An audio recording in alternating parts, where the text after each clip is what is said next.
Doesn't anybody try to stop you? No, nobody wants to. 99.386% of the population wouldn't believe this conversation. And the rest are working for us.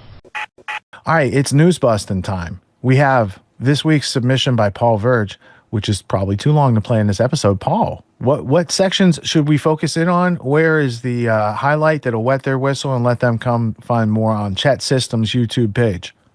I would say the first 12 and a half minutes of the Newsbenders, and then the last 12 or 13 minutes kind of encapsulate the whole thing. And if they want to see the whole thing in its own piece, they can either go check out the whole piece at Chat System on YouTube, or just search Newsbenders on YouTube. And there's a couple people who've hosted the full unedited clip as well. And also on Chat System, you can see 2020 hindsight, censorship on the front line. And you can keep hearing that song's called The Bumblebee. Bum, bum, bum, bum, bum. Sorry about that. We didn't know any better at the time. It seemed like the thing to do. You know what I'm saying? So just, it's history. It's an artifact. Don't critique the past. Okay. And after this clip, we might have an appearance by Lawrence Driggs IV. We'll see. We'll see how the technology gods and his travel schedule allow, but he might be chiming in. All right. So here we go on a ride. This is from, what is this, 1960s or 70s Newsbusters? 1968, the Newsbenders. Newsbenders. Originally aired on British television in 1968, 3 years before the decoupling of the US dollar from the gold standard. And this kind of encapsulates everything that we've been talking about in terms of how the deep state works, how long have they been doing this, and what are their methods for getting people to fall in line. The Newsbenders is going to answer a lot of those questions for you. Well, if I had to answer before seeing this, because I haven't seen this clip, I would say it's the Karl Rove answer, that they're an empire now and they make up reality. And while you're studying that judiciously as you will, they're off making more realities that are unreal. And then you keep trying to follow them along. And so, unless you know that pattern's going on, you don't know until Bretton Woods that everyone's like, oh, sorry about the gold, and we're just putting paper. It's petrodollar now, right? But if you know about that a couple years in advance, that makes all the difference when you're wealthy tycoon type people. So I'm just saying, it's been going on a long time in history, all the way back to the pigeon couriers, and Wellington won, Napoleon lost. Yeah, it's been going on a long time. Let's check out Newsbenders, not to be confused with Newsbusters, which I believe was a Soros-funded type of entity back in the day. It might have been. But they did make a American corporate flag. I do have that in the other room. All right, so let's go to Newsbenders. Paul Verge. In 1968, ITV commissioned a series of plays that were half-hour interludes written by several different British playwrights, one of which was called The Newsbenders, written by Desmond Loudon and Sean McLaughlin. Very surprised we got you to come here, Mr. Larkin. Well, I couldn't see what the CWNS would want with me. Still can't. Know anything about us? Oh, I heard one or two things when I was working for the BBC. What'd you hear? CWNS, set up midway between the government and the TV companies. Anytime the newsreel boys put out stuff with security classification, wars, weapons, political leaks, they get their film through this office. What do we know about you? Larkin. Robert Santor. Yes, it's a family name. Good family. Good education. There's your wife, Rachel. You married the girl next door. Your two children, Rebecca and Daniel, nice little family. 3 years ago, you got yourself a girlfriend. It was serious. Where the hell did you get that from? Just tell me where it stops. Lasted for 18 months. Your wife never knew about it, even when you nearly decided to leave her. Who are you? It's the initials JG, that's all I know. Never met you before in all my life. July the 25th, 1966. You finally decided to break it off with this woman. You said you loved her. You said you loved your children. It was 2 against 1. You had to add it up like that. Sorry, your cigar is burning my desk. Just to show you how seriously, I'm going to tell you how we checked up on you. We call these things surgical transmitters. One was fitted inside you when you went into the Charing Cross Hospital 3 years ago. Appendix, wasn't it? Transmitter? Are you trying to tell me that you listen to every word I say? A machine does. Untouched by human hand. There's a little gadget in these things that ties up with the pulse rate.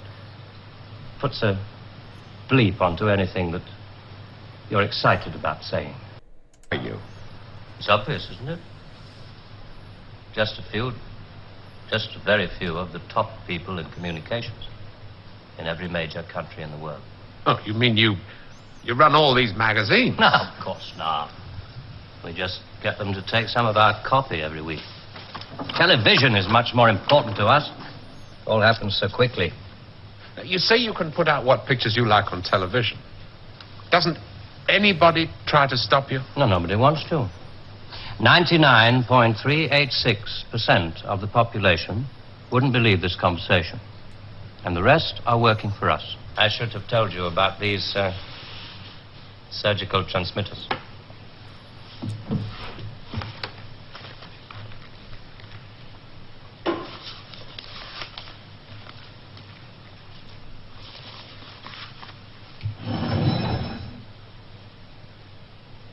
There's enough of this stuff inside you at this moment to kill 6 people. There's a button we can press. I'm sorry about the dramatics.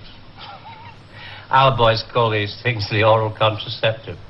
Keeps them from talking too much. So there must be one of those transmitters inside you. Who presses the button? Extra hands. All this stuff about the computer being extra hands for the men who know how to control it. That machine controls you.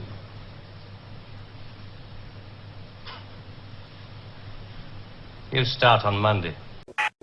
That was well played, sir.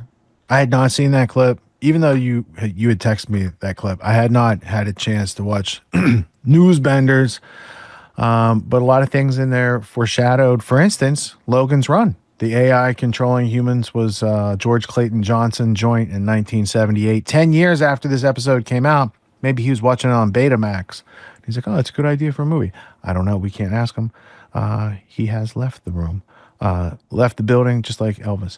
All right, so the other aspect is you could easily see how the Epstein client list of the 90s and 2000s could become a thing, especially inheriting that from a Robert Maxwell, Mossad, MI6, backdoor software network that they were using to blackmail people back then. So there's a lot of history to that. And Paul, you just brought a lot of active literacy skills to that whole presentation. And I think it was wonderfully, first off, kudos to you for finding that clip and understanding that existed in the first place. And then to like patiently help the audience unfold it, I think was very well accomplished. And I do have a couple thoughts on that, because as you were showing that clip, I was like, wow, there's a lot of history around all the things he's talking about that did exist back then.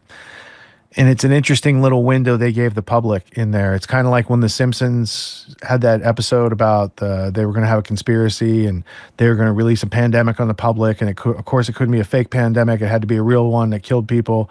And they had like that whole like little window into how things work. I also think books are a good window into how things work. They might be less cartoonish, but go ahead.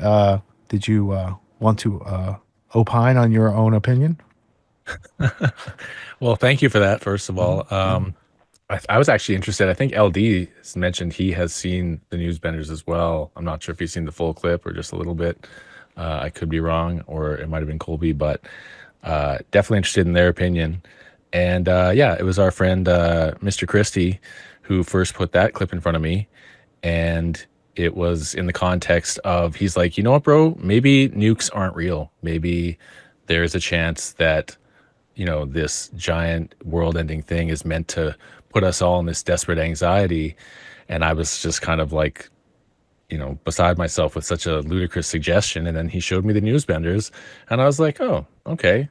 I mean, they're already laundering money based on lies. Why not? Why, you know what I mean? Like, unless I've actually been there and seen a nuclear explosion, it's like there is this small possibility maybe that's all a manufactured crisis. So yeah, as much as it reflects reality, I just found it to be one of the most fascinating pieces, especially because it's from the late 60s. It's before so many of these things were publicized.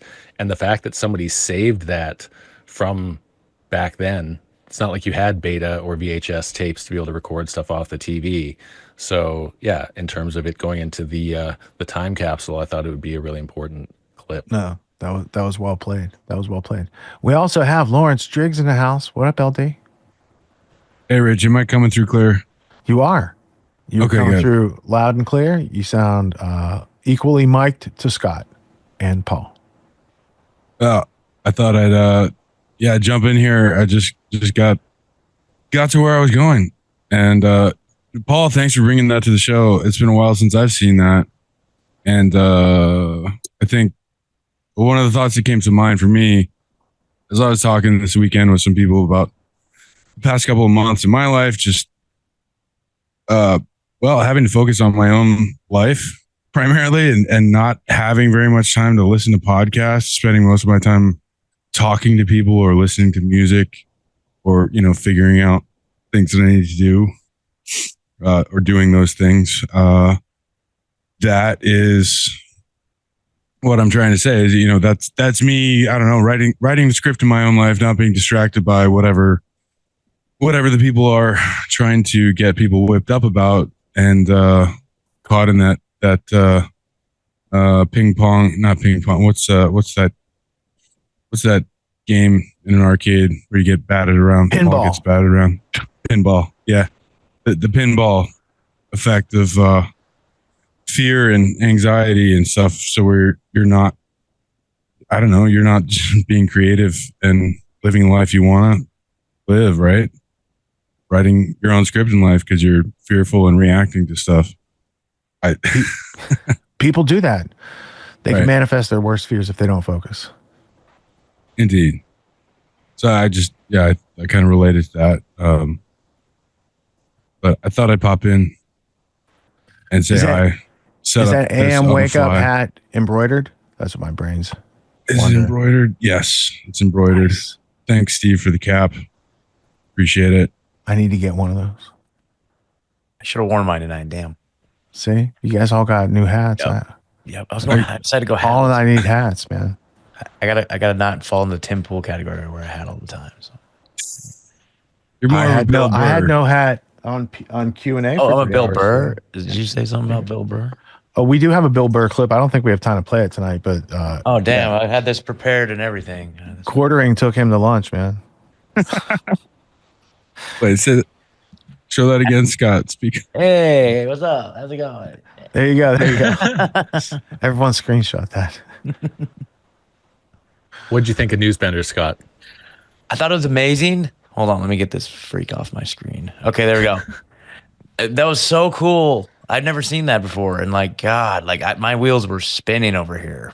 And the one thing, and so much stood out to me, but really the one thing that kind of grabbed me was the one part where he's like, "Oh, we've already written the news for 1973 and blah blah blah." I'm like, "Oh my god," because I've been saying this forever.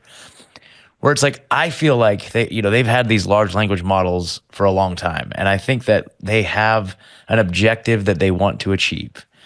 And they say, we want to X, Y, or Z. We want to initiate a global pandemic and we need to scare everybody into wearing masks and complying.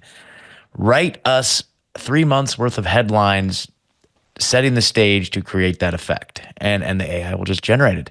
In fact, I did a little experiment over here. So I've been very excited about this new toy I found called uncensored.ai, which doesn't seem to have the guardrails on that ChatGPT does. And I said, I need to create a public narrative using headlines to create public consensus and manufacture the consent of the public.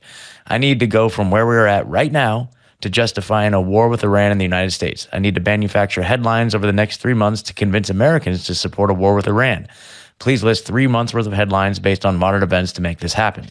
And it said, to manufacture public consent for a war with Iran over the next 3 months, we'll need headlines that generate fear, promote patriotism, and justify military action. Here's a plan for each month. Month 1, building narrative and creating fear. And it gives me 5 headlines for the first month for each week to generate that objective. Month 2, intensifying the threat and promoting military readiness. There you go, 5 headlines per week for a month.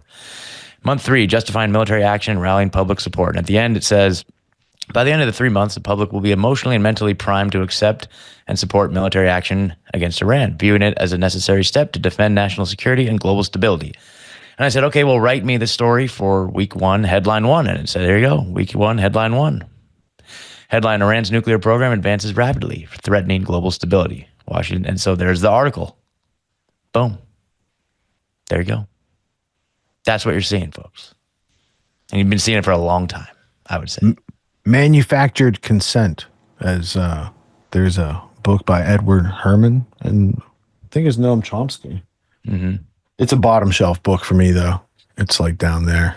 That's where I put the books that I have that, I have it. But Paul, well, first off, Scott, impeccable impressions of Beavis and Butthead. Thanks. Very well written script on top of that. Apropos to the week's news. Very well done artistically and mechanically. I give it an A or an A plus on that. I don't know if we give out pluses or what those letters mean, but I said it. It sounds cool. Paul, equally, like to find that treasure trove and bring it forth to the public, I think is equally admirable. And now you guys made me feel like I didn't prepare enough for my own podcast. So then I thought, don't panic, write some shit down.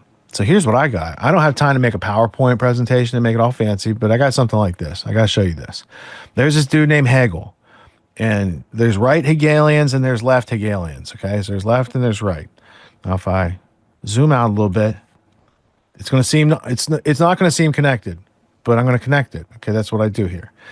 How the order Skull and Bones, how Skull and Bones, Yale, East India Company, Skull and Bones, narco trafficking syndicate, how the Skull and Bones controls education by Anthony Sutton, who was fired by David Packard, who also later fired Steve Jobs.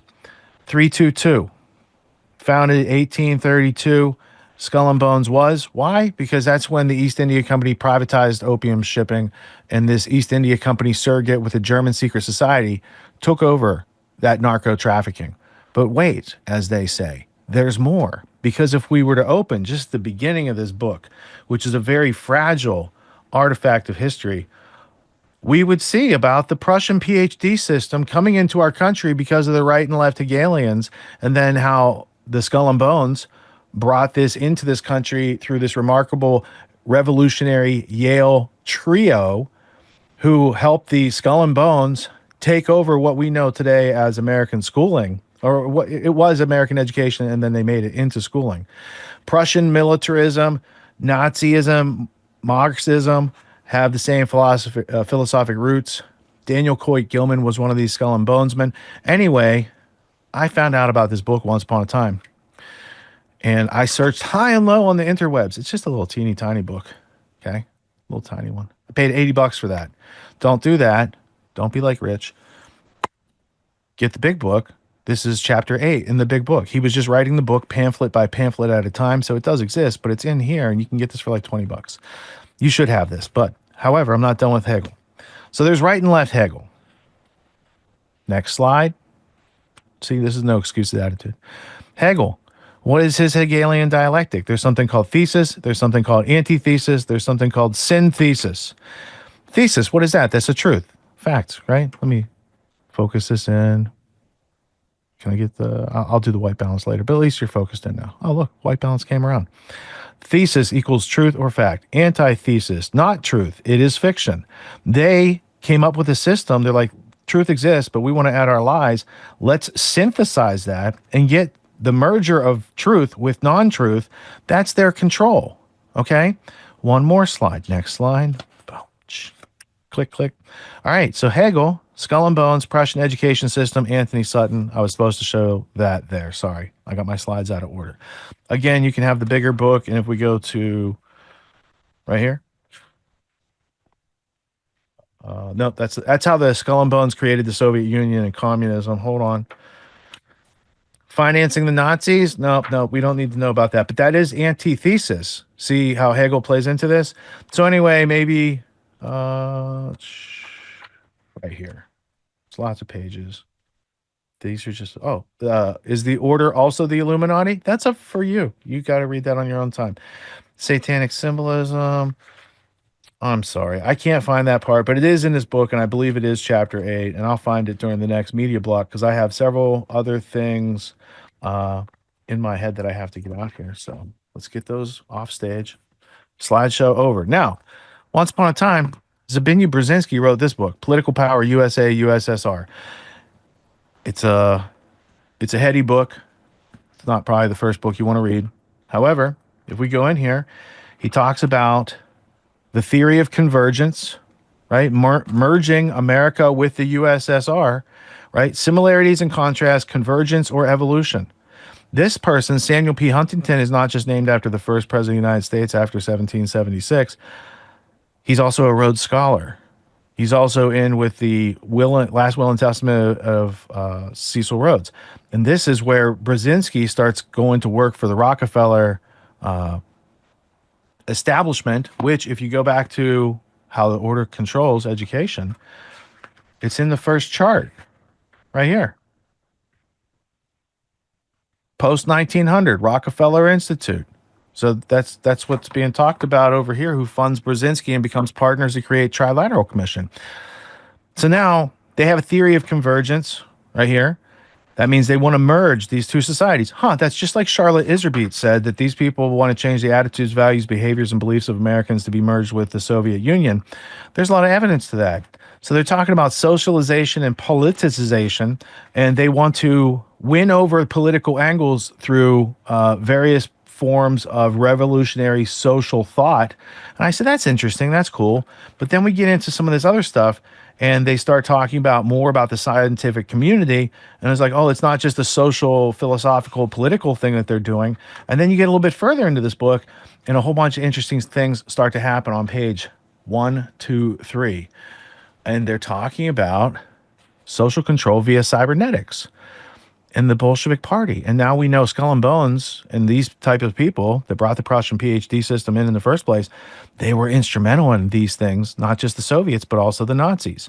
So now you start reading what this guy who works for the people who funded the fucking Nazis wrote in his book, and you start to put together what they're doing over here. If you go a little bit further in here, there was one more section that's probably worth sharing, and it was probably right here on this page. So they're talking extensively about cybernetics, and you might think, well, this is just 1961. Well, this is after the Macy conferences, right? Because if we look at cybernetics meetings and all the Heinz von Forster, Gregory Bateson type of stuff, the Macy conferences were conferences that are like the Third Eye Conference, Carnival, but they wanted to control people instead of liberating people. And Macy conferences right there. And you can see that these go on in the 50s, like right around the time MK Ultra is kicking off with all those Operation Paperclip Nazis that the Rockefellers who funded the Nazis brought back to America after they funded the Nazis, right? So now, if we take into consideration, maybe it's just like an after World War II type thing that we're encountering. But wait, page 231. Boom, boom, boom, boom, boom, boom. There we go. All right. Cybernetics, 1843. What was it, page 231? All right, good. 1843, B.F. Trentowski invented the word cybernetics to describe a new form of rational social technology, which he believed would transform the human condition. In his neglected work, The Relationship of Philosophy to Cybernetics, or The Art of Ruling Nations, he also invented the word intelligentsia, which is also back here on page 218. There we go. First modern intelligentsia, new classes. So this is all about controlling people and not liberating people. But to that type of thought, here's a book for you, Spy Chips, right? Now, this is written, I think, in 2005. Let's check it out. 2005. All right, so Spy Chips. This goes back to your Newsbusters, right? Newsbusters, they had some sort of thing that they had implanted in. They were doing surveillance and cybernetics and social control. This book right here, 2005, I met with a billionaire to try to be like, bro, you're not in the inner circle. You need to do something about this. You have the resources. We have the historical artifacts and documents. We got to do something about it. And part of what I told him was this type of technology existed. This book was out. And he was like, no, that could never exist. And they wouldn't do that. And like he inherited the billions. He was in his 20s. He was like 24. So I can't blame him for not seeing the whole view of the meta overarching history of the deep state so quickly. But these things that were referred to in 1968 by Donald Pleasance, they definitely exist. And there's a guy called Elon Musk. I don't know if you've heard about him, but he has something called a Neuralink, which is like this with internet access and a whole lot more, right? So there's that. But these are being developed by people who consider themselves the plutocrats, right? The rise of the global super rich and the fall of everyone else, which is what their goal is. And you might say, I'm not in that group, but that guy in that Newsbenders, he was interviewing to be in this group, right? That's what that whole like get the drop on him and tell him about his affair. Like, so he's going to be with these guys, right? Serving their agenda, which goes to this character, David Rothkopf. Superclass, the global power elite and the world they are making. David Rothkopf. Where do I know that name from? Well, let's look on the back and see where he's from, or maybe on the inside cover, right? All right, I'm just going to spoil it for you. He's from, there it is. Let's just read it. David Rothkopf is the widely acclaimed author of Running the World, the inside story of the National Security Council, and architect of American power. He is the president and chief executive of Garton Rothkopf, an international advisory firm, and visiting scholar at the Carnegie Endowment for International Peace. He was formerly managing director at Kissinger Associates and the deputy undersecretary of commerce for international trade policy. Now, let's do reverse order here. Kissinger Associates, according to this book, Dope Inc., inherited the East India Company's opium monopoly and became the American version of it. So if this guy Rothkopf was a managing director for the place that took over the opium monopoly, we might want to note that down. Let's flip over to the other side. It's something about the Carnegie Endowment for International something or other. Let's go over here. Let's just type in Carnegie we'll just do car endow. Carnegie Endowment, International Peace. Oh my goodness. They seem to be like a heart of the deep state. Now, where could we get some credible information on that character? Well, there's a couple different sources. I would point to the Reese Committee or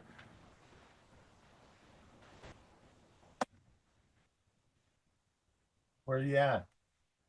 He's hiding. Wait for it. Wait for it. All right, check this shit out. Boom. Shellac lock. Boom. Triumphant democracy. Monarchy versus the republic. Isn't that just like political power, capitalism versus communism? This is interesting, right? So if you read this book, and let's see when this book was published. I have to be very gentle with this because it's ancient. 1896. Okay. So what does Carnegie put out in here? You know, is he happy with monarchy? Does he like republic? Or does he want to merge those into like, what shape does that make if you merge those two things? I'm not sure. I'm kind of asking for a friend. Let me zoom in so you can see. Anyway, it's like a male and female sex symbol that if you can, anyway, it's long history. Symbols. Interesting. Carnegie dies. He has a last will and testament, not cool like Rhodes's, where he says he want to take over everything, but he leaves behind an endowment. And that endowment participates in a whole lot of un-American activities. So saith the whistleblower, Norman Dodd, from the Reese Committee. And it was the Carnegie Endowment, along with the Ford Foundation and Rockefeller Foundation, who we just talked about, who funded these un-American activities to do what? To change the attitudes, values, behaviors, and beliefs of Americans to be more in line, to be merged with who? The Soviet Union, which was artificially created by MI6 and the rest of the narco-terrorism dynasty that was Dope Inc. and inherited by Kissinger Associates. So now we get to David Rothkopf, who, in Newsbusters speak, he would be the guy sitting behind the desk, and the guy sitting in the chair would be a guy like Alex Jones, And Alex Jones tells this story many times, but he has witnesses to it. And Rothkopf was on InfoWars one day, and during the commercial break, he hits up Alex to be like, dude, why don't you come be one of us? Be in the New World Order, bro. Like, it'd be gravy. We get you Fox News deal. We get you $5 million a year. And Alex said no. Why would Alex say no to all that money? Because he's already free and independent. When you're free and independent, what amount of money is slavery? Like, it's not a good deal, man. It's not a good deal. If you don't know any better, I mean, I don't know how Rothkopf got in there, if he's second or third generation nepotism, like a lot of those other people, Anthony Blinken, get into positions of power or what. But I think Alex, because he has a long family history that goes back in this country, that he has relatives that were like, there's stuff named after his family in Texas. They've been around. So it's not so easy to just bribe someone like that and, have the super class guy be like, oh, let us dangle the world in front of you. Look, we'll put it on a key ring, bro. I mean, that's literally the cover of his book, right? So understanding the newsbreakers. I keep messing it up. I'm sorry. But the story told back then, there's a lot of evidence and history and continuity since then in the past 55 years or whatever that shows these groups are still working. There's nothing in between what they're doing and ordering our intelligence agencies, for instance, because CIA's here, but Rockefeller, Ford, and Carnegie are above it. They've always been above it. Those families, those robber baron families, created intelligence agencies to create a buffer between what they know and what you know, which goes back to like them printing the news for the future. George H.W. Bush, who, by the way, was Skull and Bones, and his family funded the Nazis, he used to say he doesn't read the newspaper because that's like last week's events. He's probably getting a fax. I don't know if it comes from the future or from MI6, but he's getting a fax saying, here's what's going to go on today or tomorrow beforehand. So they're not, they're not on the same. In fact, Skull and Bones even set their watches to different time. Skull and Bones time is always 5 minutes ahead of other human being time, whatever that all is about. So there's a connection between Charlotte Iserbyt, who discovered the communist infiltration of our country through the education system, and Anthony Sutton, because Iserbyt's grandfather worked for Cecil Rhodes and her dad was in Skull and Bones. So for her to be a whistleblower, that's, pretty interesting thing to do with her career too. So anyway, that's Newsbenders. Got it right at the last mention. And how I saw the history that was being shaped since then from that conversation all fits in and connects. Thank you for bending that news back into shape. Oh, you couldn't wait to say that, could you? How long have you held that? Just like 3 days since I got the clip. That's awesome, dude. Epic presentation. All right. Yeah. Wow. I just can't get over like what a great group of impressionists we have between Scott and Jay Dyer and Byron and my lame impressions. And I'm sure Rich has got a few good ones as well. It's just, yeah, a bounty of talent. Impressions. I'm only good for a Yoda impression right now, probably. Funny. You think that is? Actually, I can do two because Cookie Monster's the same way. You have to do Cookie Monster's voice, just like you have to just imagine Yoda just ate a cookie and you go, C is for cookie, stuff like that. Yeah, that's pretty bang on. Yeah. I just did another prompt for now we need to justify. We need 6 months worth of headlines to justify the collapse of the United States and the rise of Greater Israel as the world's superpower. And it gave me 6 months worth of headlines. So I'll post that on my Telegram channel if you guys want to join my Telegram. It's all there. Is that from the uncensored.ai? Yeah, uncensored.ai gave it to me, dude. It looks pretty wild. I had a whole conversation with ChatGPT a couple months ago on the number of Palestinians who were enslaved or imprisoned by Israel prior to 10/7. Very interesting when you are asking it questions, what it can, bring you references and resources for that aren't really shown in the media. So I will have to dig that up, but it's not in tonight's show card. Neither was anything I just mentioned. It was all just inspired by Paul's video and Newsbenders. Nailed it. Paul. Good job, Paul. That was great.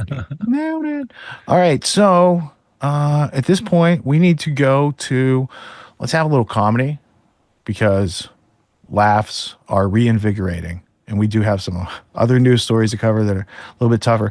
I also wanted to say, as far as news stories versus just talking and conversation, I designed Peace Revolution and 9/11 Synchronicity podcast, those are time capsules to the future, preserving evidence that is otherwise deep sixed, right? It's gone. They don't want you to have it. I put it someplace thoughtful and shared it around so it can persist and exist into the future.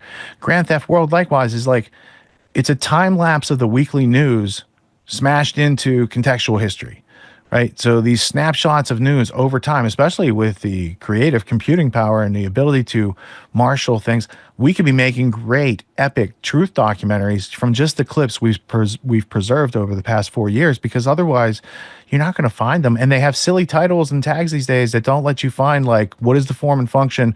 There was this thing, it happened. Like, you can't find it because it's all like, this just happened, right? Type of titles. So there's a form, function, and purpose, but I've also liked, a lot more of the freewheeling conversation that's gone on tonight. That makes my job easier when there's like less facts to present.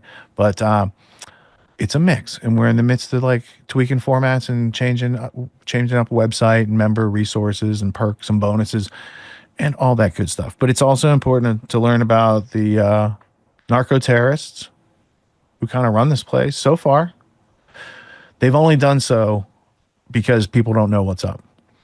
And if more people knew what's up, they'd probably, first off, they start homeschooling. Get your kids out of that system that makes more of us, right?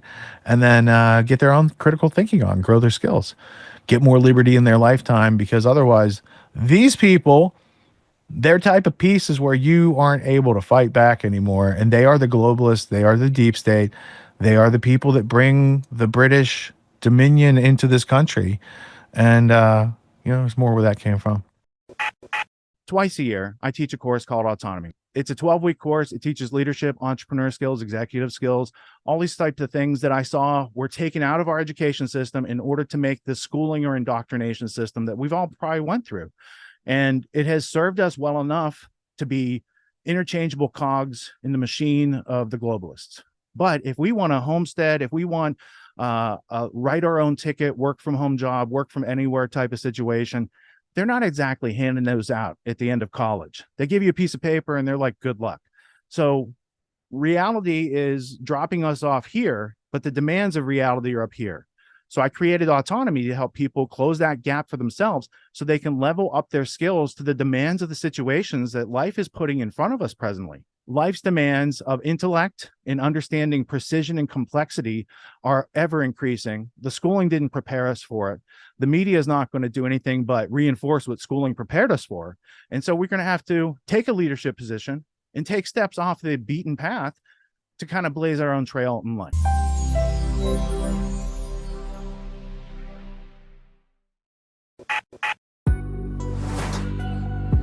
What makes the Grand Theft World podcast unique, invigorating, exciting, and informative? Most other podcasts out there are either doing straight up interviews or they're just covering the daily news. They're covering current events from the day they happened. And that is effective. It's useful.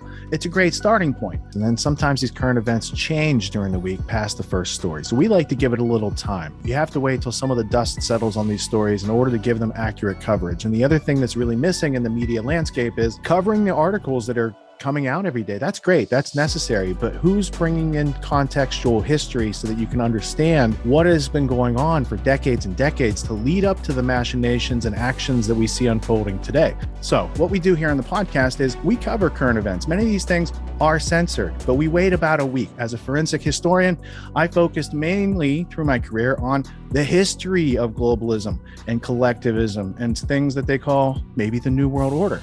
There's a lot of facts to these sort of circumstances, groups, events, activities, working groups that they've had over time. So for Grand Theft World listeners, we not only break down the current events, most of which that are censored during the week, we provide you with contextual history, we give you the source notes, the references, we do deep dives, and this really empowers you with an understanding of context and history so that you can make more informed decisions in your life. There's also a community, a membership where you guys can actually ask questions and we can get into the show and we can share evidence.